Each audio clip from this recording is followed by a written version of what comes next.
Be sure to read and follow the safety guidelines to protect your computer from potential damage and ensure your personal safety. For more information about safety guidelines, see the owner's manual at dell.com/support. Before you begin, turn off the computer and disconnect all the attached peripherals. Before proceeding, ensure your computer is in service mode. To enter service mode, press and hold the B key on the keyboard and then press the power button. Now, the computer will boot up and the owner tag information is displayed on the screen. Press any key to proceed. The computer will emit 3 short beeps and shut down, indicating it has entered the service mode.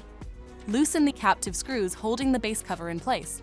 Using a plastic scribe, pry the base cover from the palm rest assembly, starting at the top edge and working your way around to release it from all sides. Now, lift the base cover from the palm rest assembly. If your computer is unable to enter service mode, disconnect the battery cable from the system board. Identify the coin cell battery and disconnect the cable to remove it from the system. To reinstall the coin cell battery, place it back in the system and reconnect the cable. If the battery cable was disconnected earlier, make sure to reconnect it to the system board. Next, align the base cover with the palm rest assembly and gently place it into position. Tighten all required screws to secure the base cover in place. To exit service mode, connect the AC adapter and press the power button. Please note, the system will only power on and exit service mode if the adapter is connected.